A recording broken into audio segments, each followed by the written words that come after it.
All right. Hello and welcome to another episode of Save a Craft Load, where we spend time talking to experts on running or starting a craft business. I know a lot of you are actually in the thick of it with running your business, and I'm joined today by Jakob Eigenberger with ADP to talk about everything from risk and HR and payroll and frankly, everything that people try to avoid with running their business, but it's important. So listen up. That is our takeaway today. Find something that's probably keeping you up at night, and we've got experts here like Jakob to help you out. So with that, Jakob, thanks for joining me, and tell us a little bit about you and your organization, and we'll dive into some questions here. Absolutely. Dan, thanks for having me. So my name is Jakob Eigenberger. I work with ADP. Most people think of ADP as this huge organization that works with other big organizations. I personally work with small businesses, so that's my role. We consider that 50 employees and under. Most of my clients are probably under 15 employees, though, I would say. So right in the wheelhouse of a craft brewery starting up, or maybe still in their first couple of years of operation, never looking to grow something like that. I do work with a handful of breweries due to our partnership and whatnot, but just a variety of industries. So kind of have seen some unique situations when it comes to small businesses and some things that maybe you don't think about when you're getting started out. Absolutely.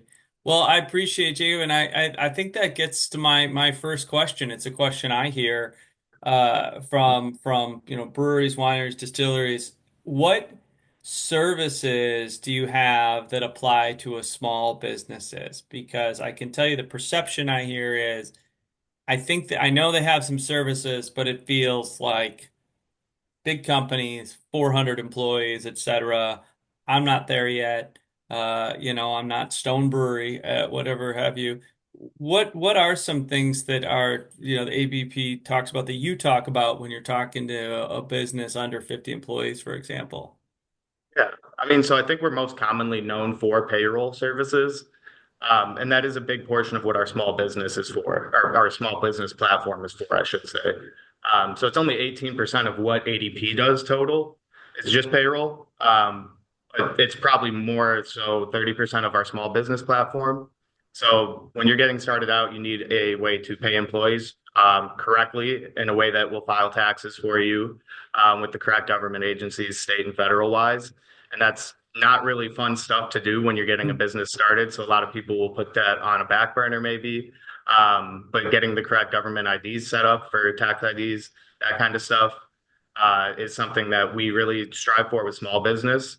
Obviously, when you're a larger business, you're going to have that stuff established. But when you're getting started out, you might not know where to go, not have the resources for it. So that's where ADP can come into play.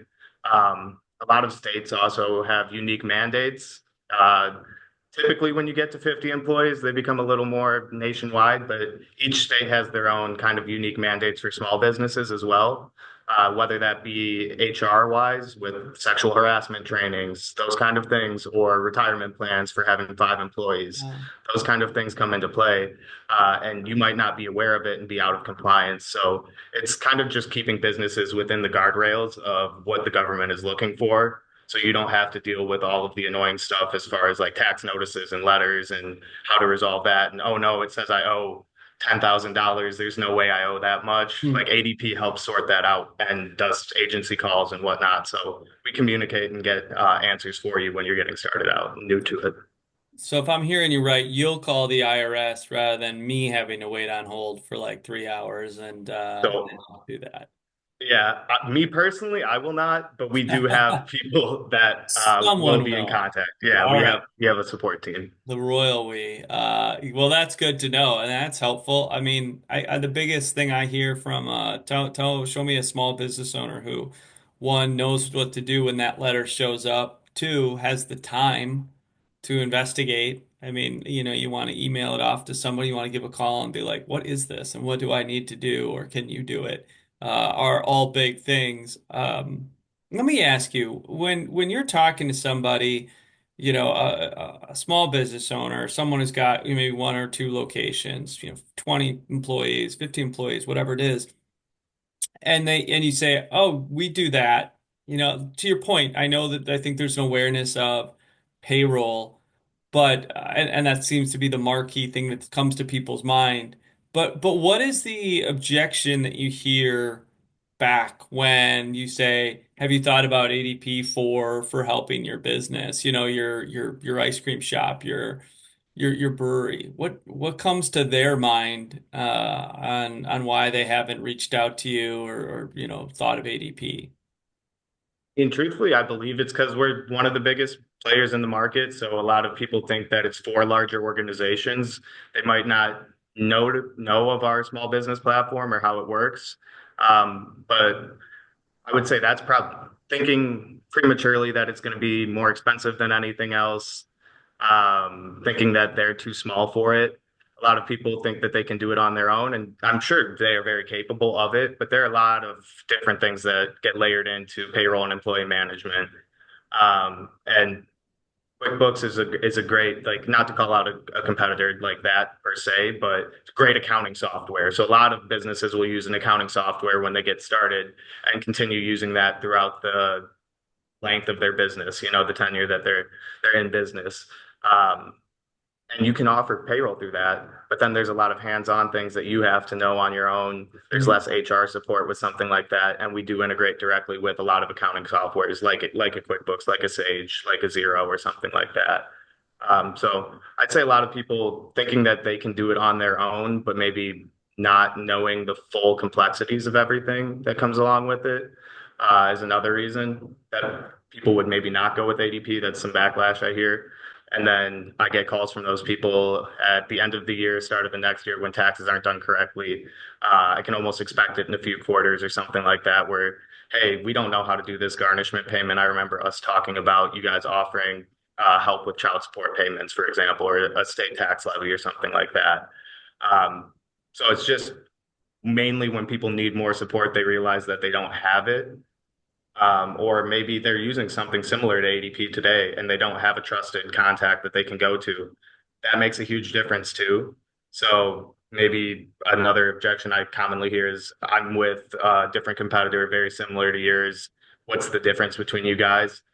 Oddly enough, length and tenure in a role, being a trusted point contact can be a difference. I'm going on year 3 with ADP. Don't plan on leaving anytime soon. I know all of my clients feel like they can trust me and reach out to me, and I feel like that is a big reason that a lot of people do end up switching over to ADP with me as their point of contact, because it does help things move along quicker, and feels good to know that you have someone that can be local. If you're in the Midwest, I'm local. Hmm. If you're not, I still have clients across the entire country, but I'm open basically 24/7. So is our client support team. That's awesome. That really does, and I do know it is about the support. I hear from brewers who, and this is pretty common, and I've had it happen myself, even for other things too, where you're like, did I get that type of car insurance, and then something happens, or did I get that? I mean, it's after the fact. I bet you guys hear it too, where it's a story that starts off. We let somebody go and now they're coming back and we didn't document the right way. We don't have an HR manual. We don't have, whatever this might be. We weren't collecting, the taxes the right way, et cetera. So we got dinged and then now we're trying to fix it. And just all of these things that start off with, I just didn't know how to get started, but now we're in a trouble and now we're trying to work out of it. And now they're saying, I wish I had, kind of done it differently. Let me ask you from your perspective, and I know we're already into 2025. I can't believe it's flying by here, but I always do. I'm a big fan of, three. I don't think people can handle much more than three, but if you've got two or three things, what would you put on a small business owner's radar to say, do it through us, do it through someone else, but just make sure you're doing it or looking into it. Spend a little bit of time looking into it, because we want you to be around in a couple of years too. What is some things that come to mind that you would say to small business to put on their radar that they've probably put off, forgotten, or just plain don't know about? Yeah. One thing would be an employee handbook. I will say that. I know it can cost a little bit of money, but it protects you so much in the long run. It protects you against people claiming unemployment against you, all that kind of good stuff. That if you don't have it in place, you don't have a way of proving that they signed off and were notified that these are the requirements of the job, these are the conditions, that kind of thing. Workers' comp policies, got to have those in place as well. You never know when someone's going to get injured on the job, so that kind of falls into the employee handbook Mm, realm. I will say also staying on top of state mandates, retirement is a big thing that's coming along. There was a law passed at the end of 2022, so a couple of years ago, but a lot of it's starting to come more into motion mm, with different states being mandated at different employee counts for when to offer a retirement plan or when you would be mandated to offer a retirement plan. mm, A lot of it is 5 employees. That's most states, I feel like. So just being on top of that, ways that you can offer a plan either through the state or through like a starter K is a new thing that was coming out. It's a great way so you can get tax credits still for the retirement plan and still satisfy the state mandate. So another apron of that law that was passed at the end of 2022 is it offers small businesses tax credit incentives for starting a retirement plan. It doesn't matter what kind of plan. It could be a simple IRA, a SEP IRA, or a 401k, mm. but it does incentivize you. And the goal of that tax credit is to cover most of the cost of the plan. So looking out for your employee's future in that sense. And then that's those are probably two of the biggest ones. I would say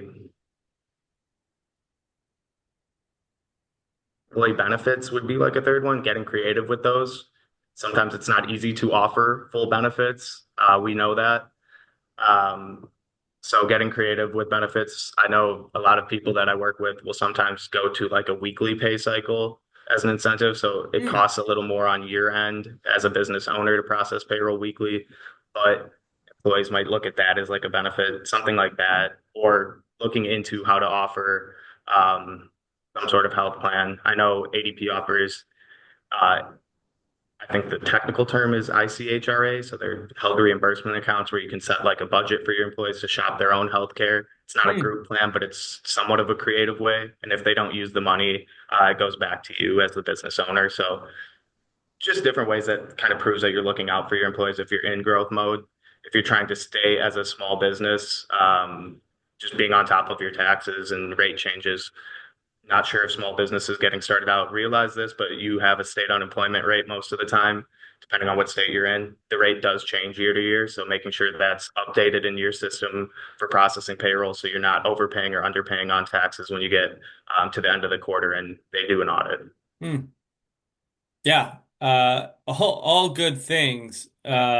Some easier than others. I like your comment about getting creative with benefits, especially because I think there is a lot of discussion in small business around retaining talent, attracting talent, and then not always feeling like you can afford or compete sometimes with traditional benefit programs, or there's an expectation of that. So I hear that a lot of like having conversations with employees sometimes saying, almost circular of like, what would you like to see? Oh, I don't know, what is available, and needing to stop that a little bit, being like, here's three things we could do, and to try to get a little creative or explain to them sometimes the benefit of weekly versus biweekly. I think sometimes employees don't understand that that's something we put in place to be beneficial to get, get you paid sooner.